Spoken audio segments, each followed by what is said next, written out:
And we, my friends, are live. Happy Sunday, happy Sunday, happy Sunday. Guys, I want to welcome you to our Sunday nights live where we are being empowered with Shronda, talking about ways in which we can close the gap, enhance our lives and ourselves, and absolutely make a difference with closing the gap, okay? You are an amazing place. I'm extremely excited to have you here. You know who I am. I am your amazing host, Shronda McDaniel. Today is a great day. We have went live a couple weeks ago with a gentleman and we talked about home ownership and it went crazy. It went so crazy we had to have him on for a second time on the show so we can finish this amazing discussion about ownership and really what is for real what's the big deal about ownership and really just how home ownership can change your life.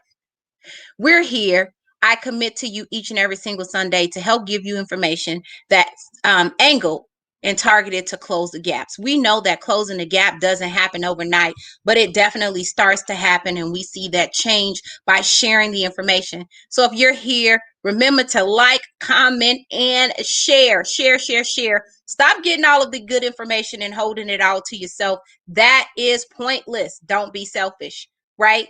Let's go ahead and jump in as I'm going to bring up our amazing guest who's back for a second time, better known as the Everyday Landlord.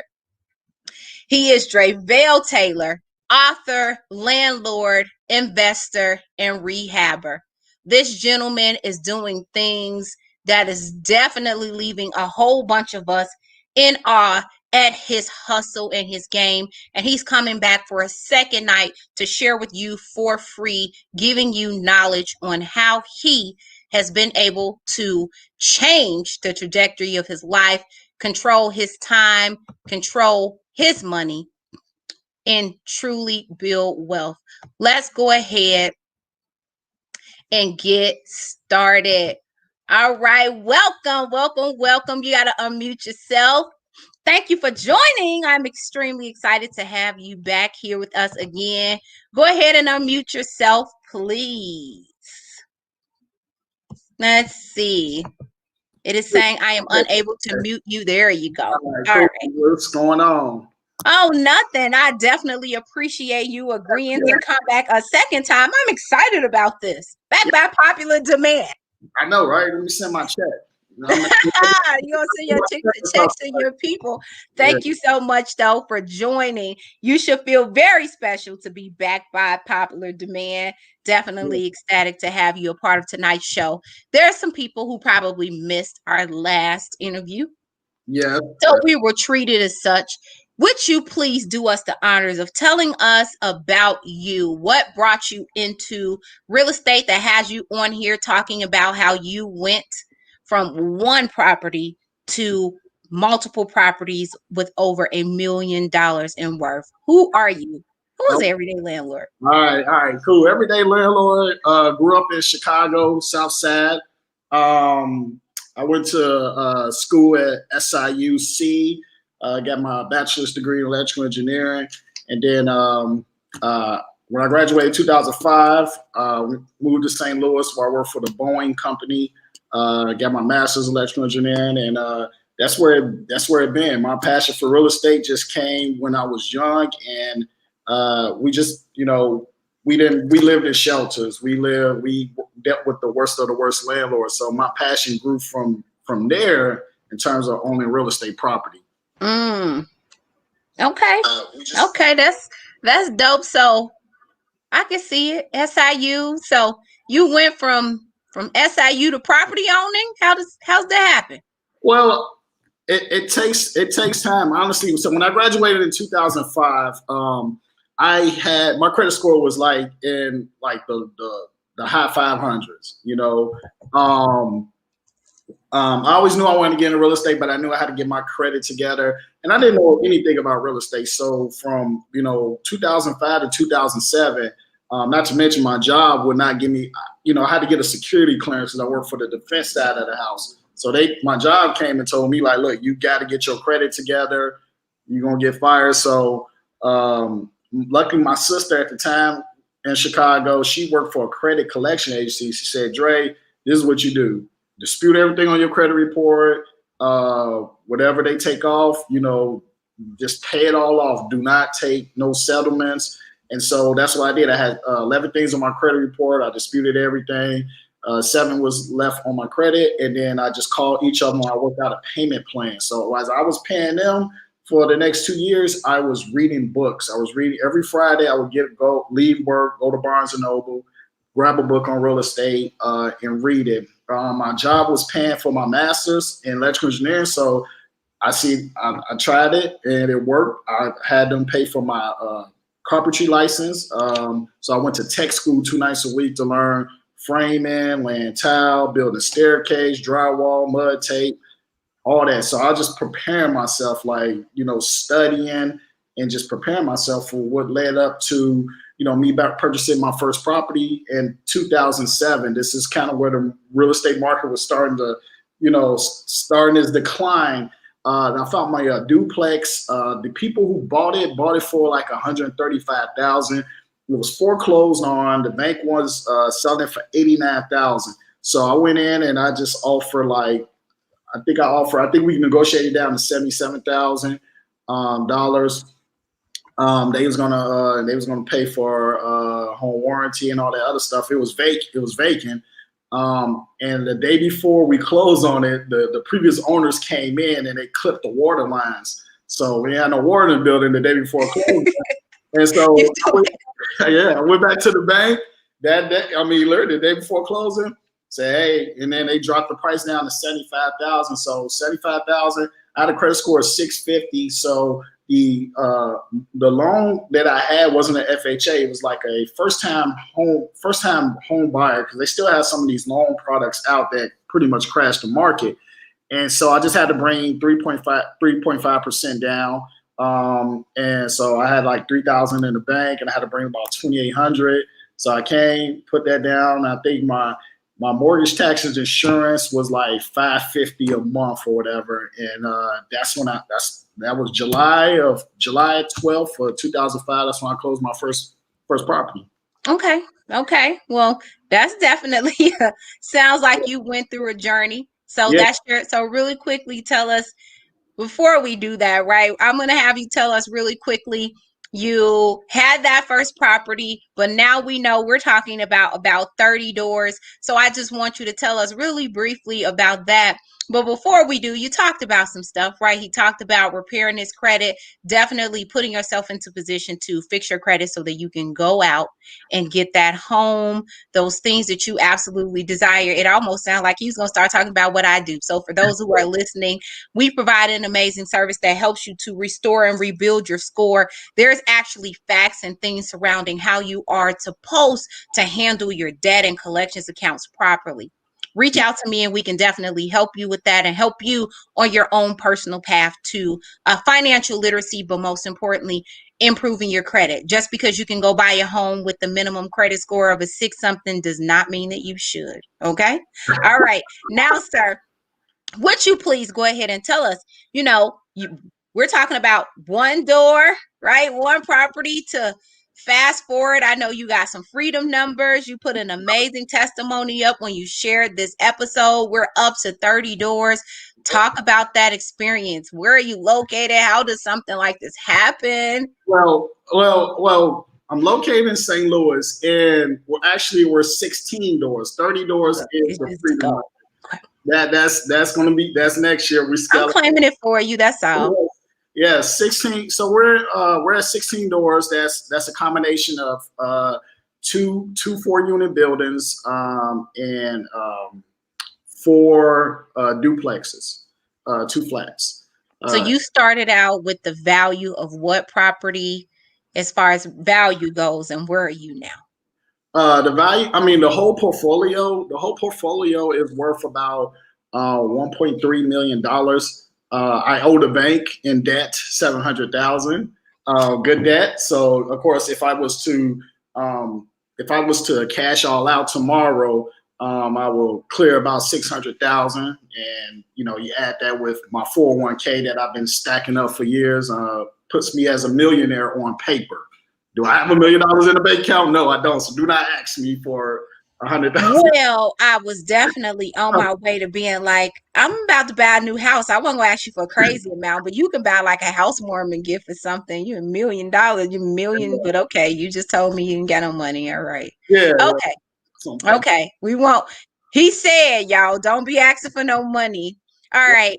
We're just having a little fun because we're here. This is his second time coming on to our live, but we brought him back because the last time we talked and we had him on the show, he started dropping nuggets that was like, how does the everyday person just like you change, your life? And so we have him back today as he starts to dig a little bit deeper into, he just told you, he started one property out of college. Fast forward, we're talking about 16 doors, a guy from Chicago that goes by the Everyday Landlord.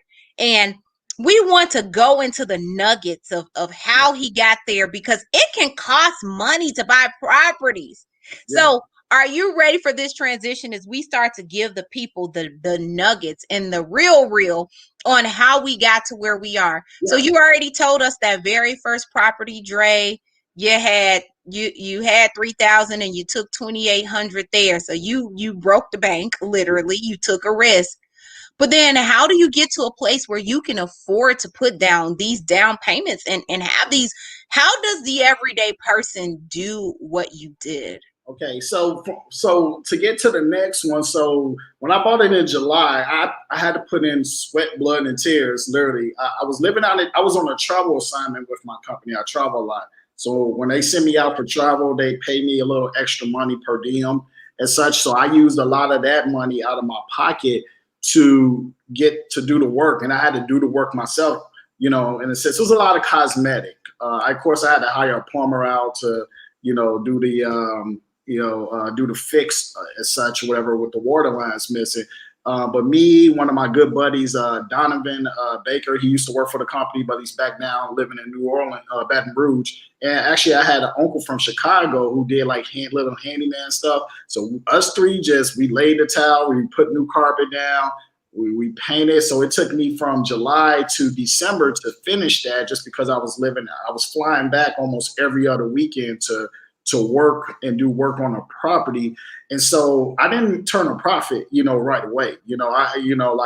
Like literally, like I'm dishing money out. No money's coming in. Still had to pay a mortgage and all that other stuff. So January, I had my first, tenant, and I got a copy of the check. That was my first dollar made. And actually, it's crazy. It's a little story behind this tenant. But anywho, yeah, don't share the story about it, right. So from there, like as I rented out both units, and I had money coming in. Like I was renting out, I was getting $2,000 a month, and my mortgage was like $550. So it was profiting like $1,450. But what people don't understand is, yes, there's taxes. You pay your mortgage, taxes, and insurance. But also, I pay the water bill, the sewer bill, the trash bill, so money get taken out for that. And then also, the property was decent, but it wasn't up to my standard, what I, got it up to now and stuff. So I still was spending money on maintenance costs in a sense. So that was just eating away. So I really was not making money. So fast forward to December 2008, the reason why I got into another property, because I was able to, I didn't use the FHA on the first property. I used the FHA on this second property. So went through it again. This property was a duplex, 2 bedrooms. The first building I got, it has 3 bedrooms. It's real huge. This second one was 2 bedrooms, 80,000. And at the time, this is '08. The market is crashing. It was an Asian couple that owned it. They were moving out the country, so I got a really good deal on it. I bought it for $80,000, so my mortgage, tax, insurance was about $580 or something like that, or whatever. Like just like my other mortgage was like $550, and I had to bring about $3,000 down. At that time, I had that money because I had a little bit from the property, but I was back on another travel assignment back out on the East Coast, so that I saved up I had a couple of thousand saved up. So, I didn't have $200 after I had maybe like $2,000 left in my account after I brought about 3,000 to get the second property. And so that's how I got to the second property. It was just the loans. The first loan was a first time home buyer in a sense, and then I got to use FHA again. So I wasn't at the point where I had to bring the 20%. That came later, which we'll get to in property 3, 4, 5, and 6. So I'll pause it right there if you got any questions. I do. Go ahead. Y'all, and I'm loving this. I'm loving this episode. I'm loving it because, there's an opportunity to connect with somebody who has a ton of information, but we're treating it a little different because it is part 2. And we know that with our Mr. Dre, he is a great storyteller and he will tell you some stories. And so we're going to make sure he stay roped in because we had to bring him back a second time because we ran out of time before. We definitely have some questions in the chat. We have a question. I'm going to let you answer it really quick, but we're going to stay on topic. I believe this is someone who attended our first live and they want to know, how did you find the property deals? I think I know the answer to this, but can you tell us about property deals? How did you find the property deals? So when I found my first property, I was on realtor.com. When I was studying, like learning real estate on the weekends, I would go on realtor.com and just look at property. And I would analyze the numbers and all that other stuff and drive around St. Louis areas that, which I focus in on the south side of St. Louis, so to say. So it was realtor.com. I was out on the East Coast. I found a property. And I called my agent about it. I said, hey, can you go check it? She went and she took pictures. She sent me video. I was like, oh, okay, I want that. And then second one I found on realtor.com.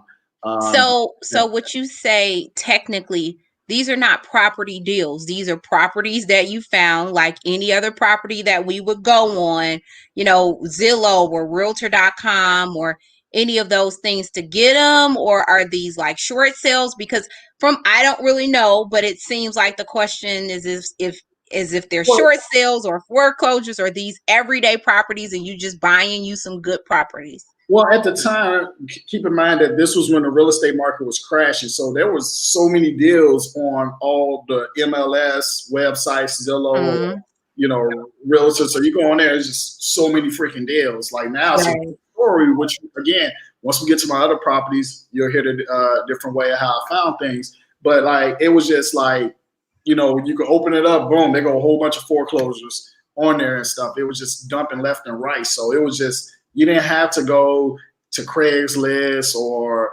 know people and, get word of mouth from like your real estate agent and all this other stuff for off market. Not at that time. Everything was just out there. It was just like, it was the best time, honestly, even though it was a bad time for a lot of people, that was probably like the best time if you was an investor and you had money.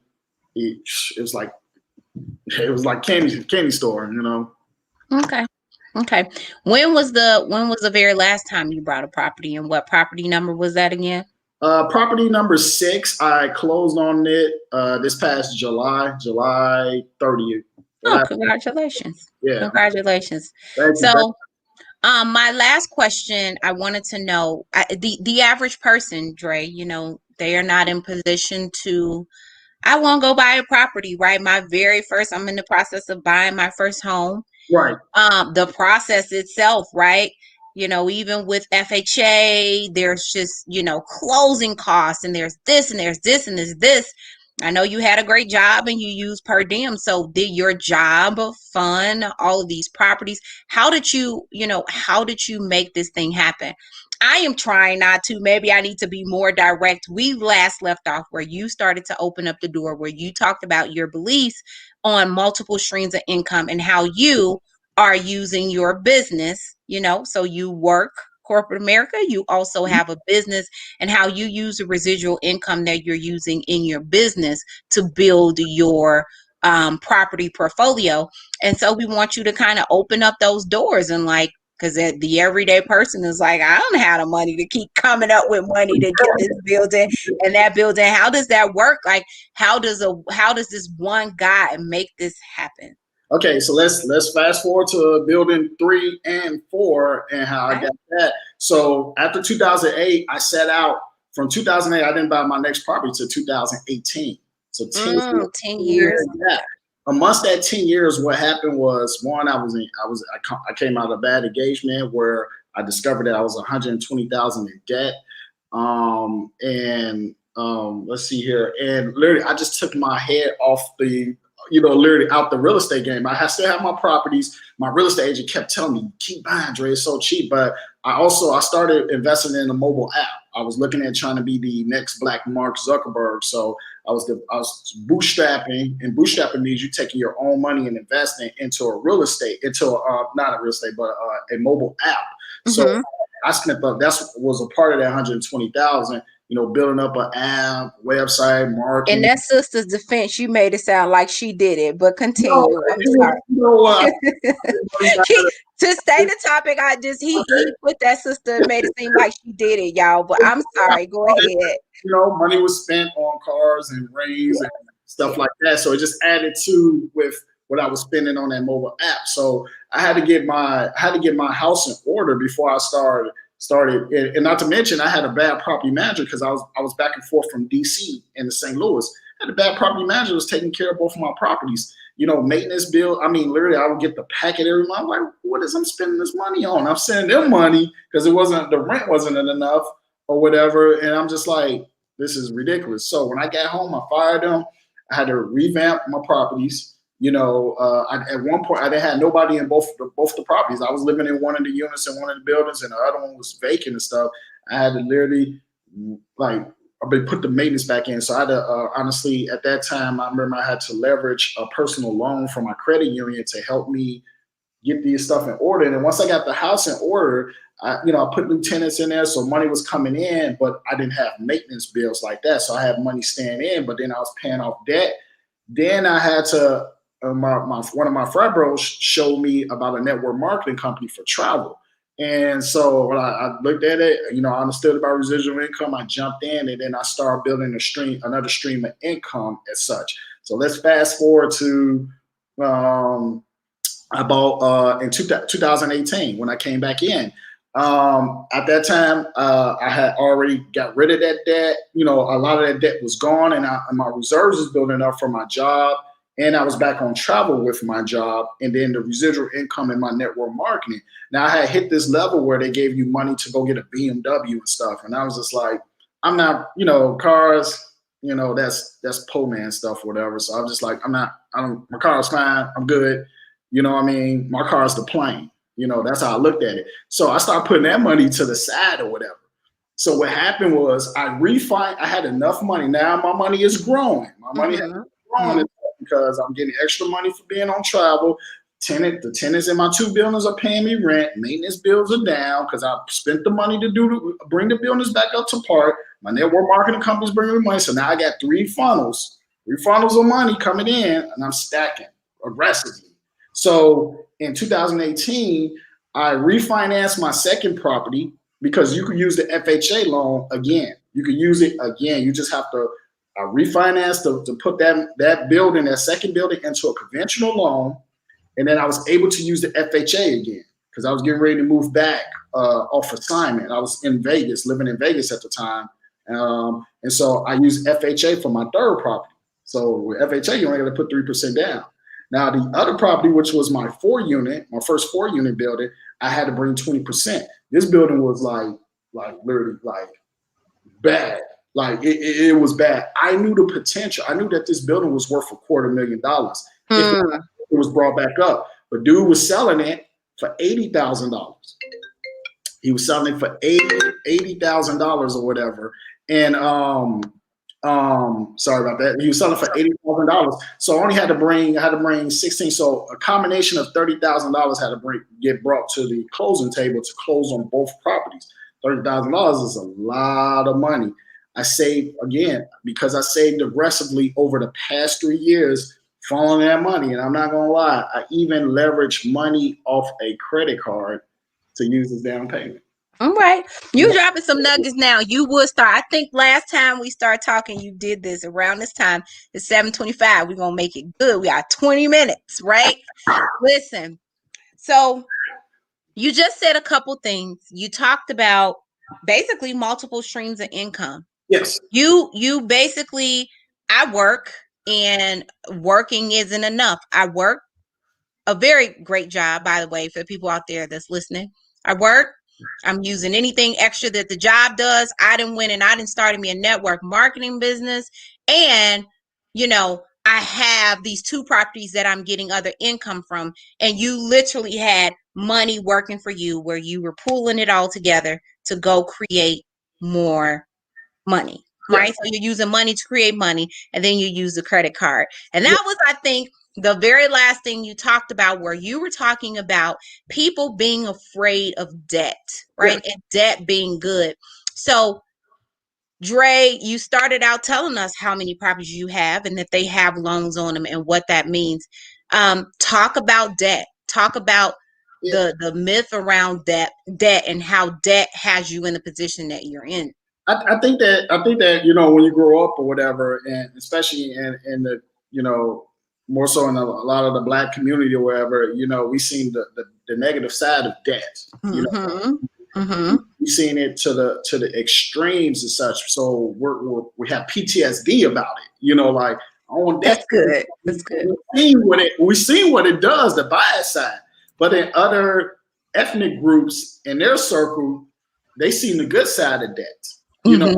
And so what it was is that, like, I was, for so long, all my money was tied into my properties. Like, literally, I almost got to a point where I thought I was about to go extremely broke, in a sense. Well, I was about to lose all the properties because, I leveraged money like I said, that 4-unit building that I bought it for $80,000, and I had to take it to $250,000. I had to put $100,000 renovation in there.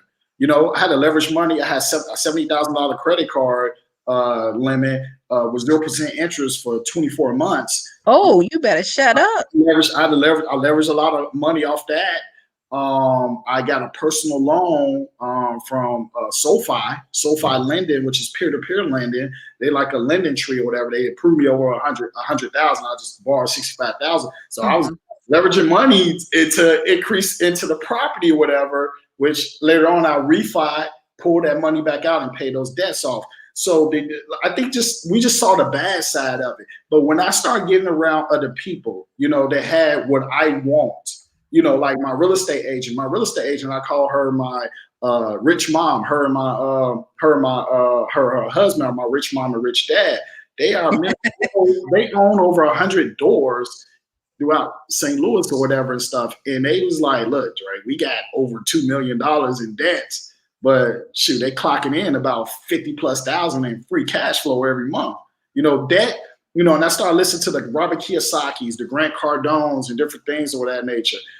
Debt and taxes will make the poor poor, but debt and taxes make the rich rich. So I had to change my way of thinking or whatever, and just understand that, if I want the lifestyle that I want, I'm going to have to cross over and change my way of thinking with debt. So let's talk because you had that mentorship from your rich mom and rich dad, and you had someone give you the knowledge that there's a such thing as good debt. So for the person that's listening that maybe they don't quite understand what it means, tell me what it means that you basically use $70,000 on a credit card, and then you got a peer-to-peer loan. Like, for anybody else, like you said, that's wrong. Explain that. Explain why that's a good thing, and exactly what does it mean? I don't know. Talk to me. Like, what does it mean that you use other people's money to leverage and grow and stuff? It's not like, again, I can go to the bank. I want this property. It was $80,000. I had to put 20% down. So every dollar I invested, the bank gave me $4 back in lending, in a sense, or what have you. At that time, for me to get that money off my Bank of America credit card, there was other credit cards I had with Bank of America. So what they did was merge my credit line onto one credit card to increase it. Don't get me wrong. I had a great credit score. Even though I had debt on my credit report, it was good debt. It was real estate debt. I didn't have, car loans and department credit card stores. So those are the bad debts. Those are debts that can't make you money. Debts that can make you money, like having real estate loans, that's what the bank want to see. Because you could prove that. Like, look, yes, you're giving me debt money, but I'm bringing money. That debt is making me money or whatever. That debt. How does that make you money? Because of the fact that, like, okay, it's making me money because I'm buying an asset, an income asset property, an asset that generates, money for me. A car ain't going to generate. I could go get a Tesla tomorrow. You know what I mean?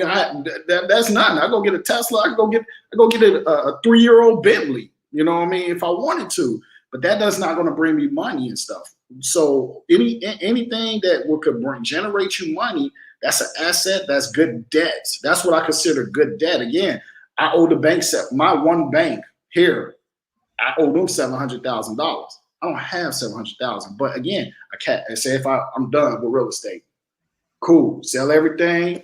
They got their $700,000. I got me $600,000, tax free. Good. That came over time. That's the debt that you want to have. So you're basically saying you got to spend money to make money. And in this case, if you're getting a loan from a bank, you get a property, really. So you're not paying the mortgage. Are you paying the mortgage, or is the property and the renters paying your mortgage? What's that? Real estate is like this. You're duplicating yourself. It's just like network marketing. That's why I love both of them. You're duplicating yourself. So every month, every first of the month, in about a week, in about a little more than 10 days, there's going to be 16 people cutting me a check. That's going to put in a check in my bank account. So then every 30 days, 16 people are going to work. They're going to deal with whatever they're dealing with at work and all this other stuff. And they one primary goal, they top priority is to cut me a check for rent. You know what I mean? Pay your rent. Yes, sir. Yes. So that covers everything and stuff. You know what I mean? And the relationships I have with my tenants, and I said this on the last one, I didn't with the COVID situation. Not one tenant said, "Hey, I'm not paying rent." I had tenants that even paid more. What did the government do with the $7 trillion that they created? A lot of that went to what? They cut checks for people to still maintain a roof over their head and food in their mouth, which is what the money was supposed to be used for. If you got a stimulus check, some people didn't use it, but my tenants did the right thing. Housing ain't going nowhere, and so, that's just it. 16 people every 30 days. First part, rent. They got to cut the check to Dre. You just said something. You've decided to build your wealth via real estate. Yeah. I know that last time you were on, you talked about having a portfolio in stocks, but you cleared it out. Why then did you decide to say, I'm going with real estate to build my wealth? Talk a little bit about everybody having a home. You just dropped the nuggets. You just said it, but some people have never heard it. So a lot of people are like, wait a minute, I got a Robinhood account. Tesla just did a stock split. Here's the deal. Real estate, I have more control over. If I wanted to increase the rent, I can. I can increase the value of my property by maybe adding some more paint and putting some porcelain tile down versus ceramic. I have control. I have a little more control over that. Stocks, I do not have control over. I'm putting my money in hopes that this CEO does the right things, doesn't take money on the table, do the wrong things to run the company in the ground. And even in this aspect, do we even know that a lot of these companies are still going to be around? Is Facebook going to be around in the next 10 years? Don't know that. It might be something else. It might be something hot or whatever. So I'd rather invest in commodities. I invest in the gold and the silver. Those are things, that my money is being focused on. Stocks or whatever. Nah, I kind of cleared out the portfolio. I don't have control. I'm giving my money and I don't know who's taking it. You know what I mean? The thing is, though, people want to get, here's the thing. You're going to get rich off stocks. You need to put $10 to $20, $30, $40, $50,000 in if you're looking to get rich in the stock market. $10, $20, $3,000 ain't going to do really nothing. But I could go take $3,000 and go get a property that's that first property. I bought it for $75,000. It got appraised when I did a refi at $250,000. Are you serious? The tenants paid think about this. The tenants paid the mortgage down to $50,000. So the property is worth 200,000. I mean, a quarter million.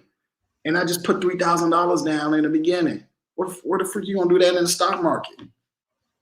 There are some people that will argue differently about the stocks market, and you can start with a small number, but this is definitely not what that debate was about. I just know that, or I don't want to turn it into a debate, I would say that, but the question was definitely geared towards people have different options and different ways on how they want to earn money, and build wealth. I'm going to say build wealth, not earn money, because that's bigger.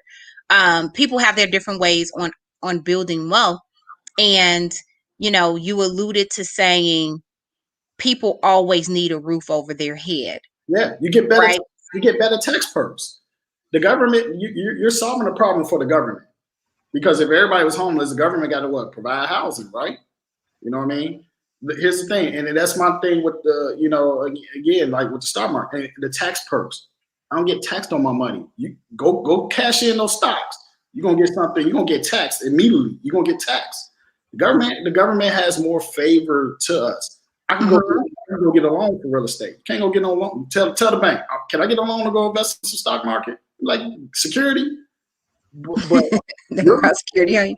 Yeah, real estate is just that, So you're solving a problem for the government, and that's why the government gives us the best tax breaks.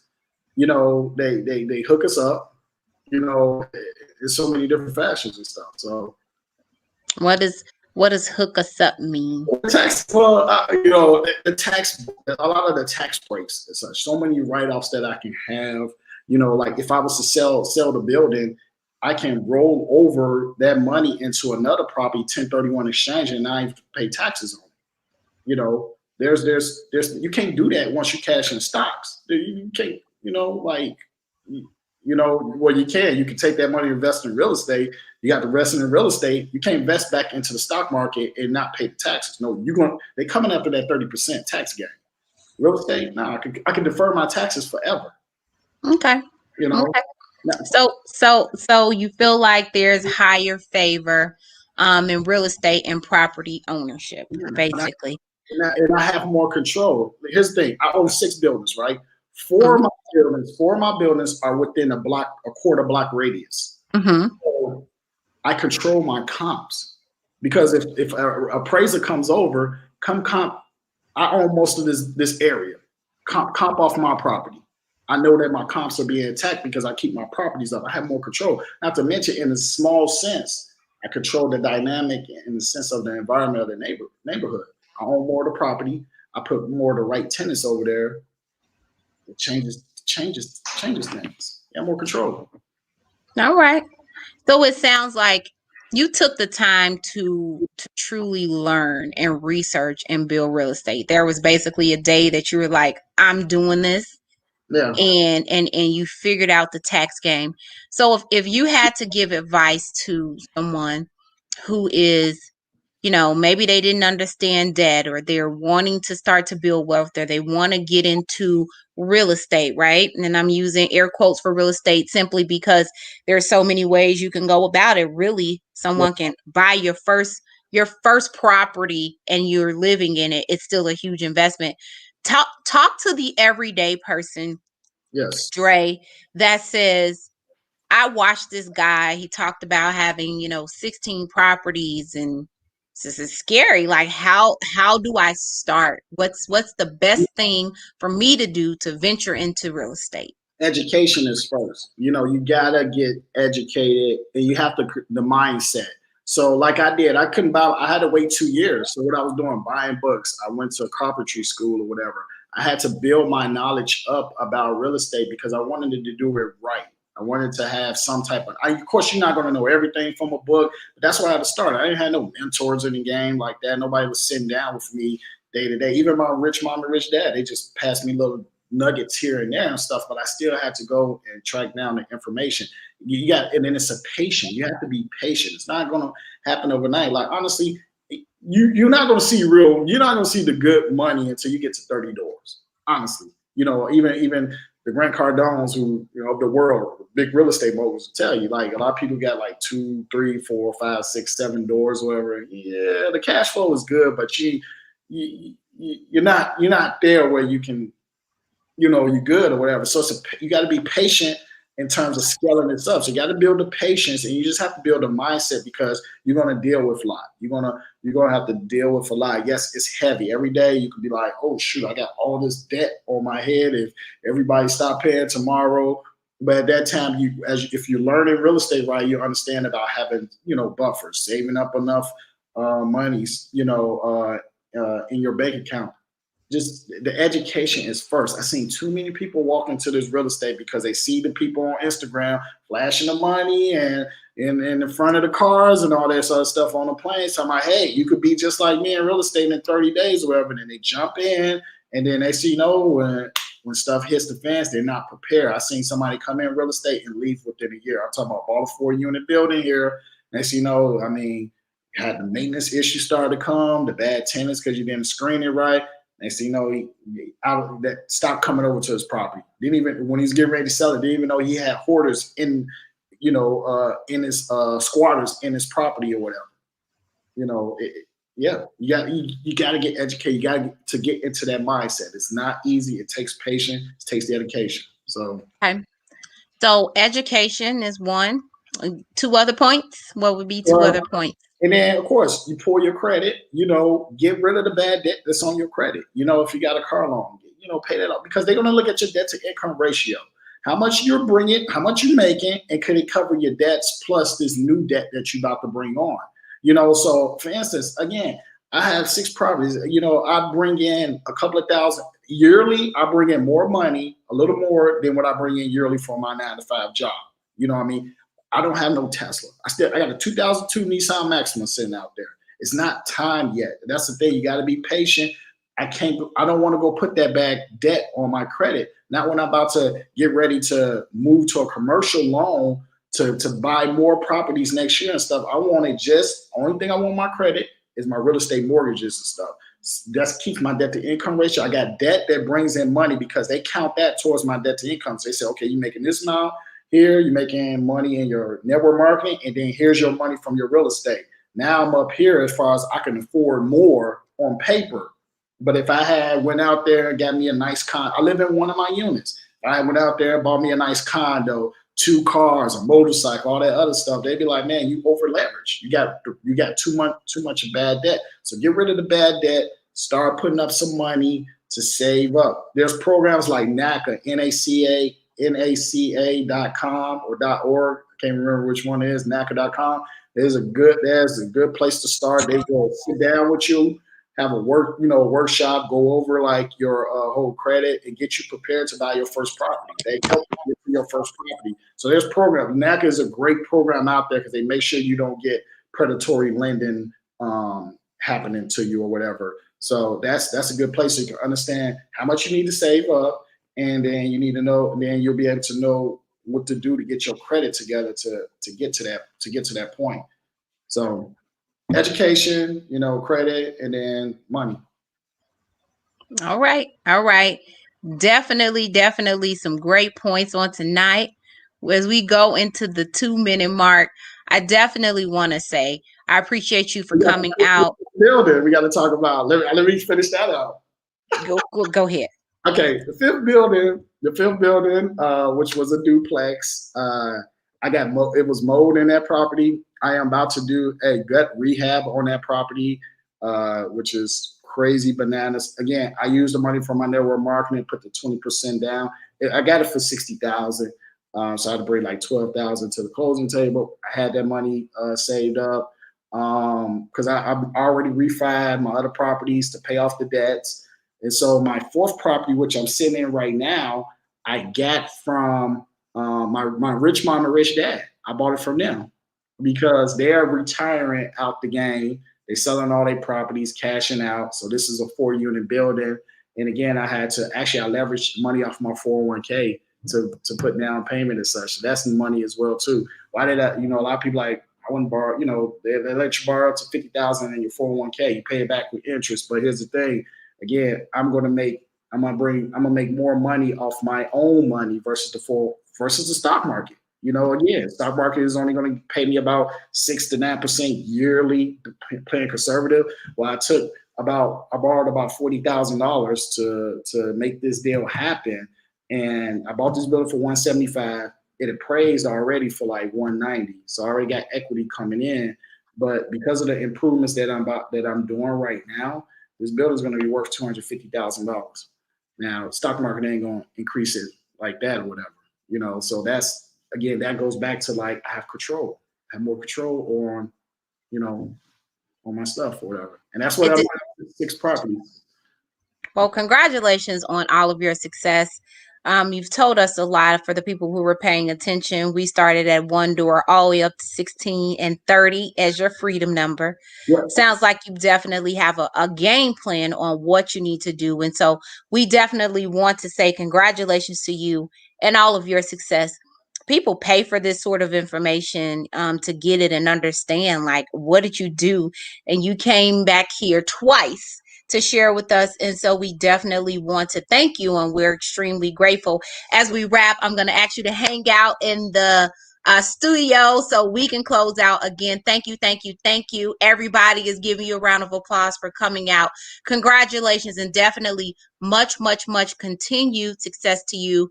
Extremely proud of you and all of your work to going out there and making things happen for yourself. Guys, you heard it. You heard it and you've seen it there. He goes by the everyday landlord because he is the everyday person that saw something and he went after the information. Education and preparing yourself is absolutely key for any and everything that you do. Right? I'll say that again. Education is key for any and everything that you do. We often run away from education because it seems boring. It seems not fun, but you take the time that you need in order to get what you need. It creates some amazing wealth and abundance to you. This episode is brought to you in order to help you close the gap. Right? There's this gap and huge disposition of where we are versus where things are. We have to start having more conversations about building wealth and how we improve on ourselves. He just said to you that we don't have to be afraid of wealth. You can go out and get a loan on a building, put some tenants in it, use that same money that those tenants paid to pay that mortgage, and you still got a small profit that you're not spending, that you're saving, where you never spent a dime of your own money to create you even more money. He gave you some amazing nuggets. I hope that you were grateful. Glad that each and every one of you are here with me on this show. It's a blessing to be a blessing. And make sure to like, share, and comment. Bring people to the show where we're having conversations about us being empowered on things that we can do to close the gap, to build and inspire our lives. That is our time. You guys are absolutely amazing. Thank you for being here. You can find me everywhere, and this list is starting to grow. I'm extremely excited about this. We're here on Facebook. You can find me on Instagram at empowered_with_Shronda. We are on YouTube at Empowered with Shronda. This has now been turned into an official podcast. Woo! You can find us on Anchor, Podcaster. We're in so many places. I will be sure to drop all of the links for you. Join in on the conversation where we are creating wealth. Pocket Cast, they're all starting to pop in. But guys, I am sharing information that is absolutely free, and it is the same information that everybody that we have talked to so far is used to create their own success. We will be here next Sunday, same bat time, same bat channel, and we are talking about insurance. Don't run away because that subject doesn't seem fun, because insurance can put money in your pocket too. You better know it. We've just been using it all wrong. I will see you guys next Sunday. You stay blessed, be safe, and God bless you.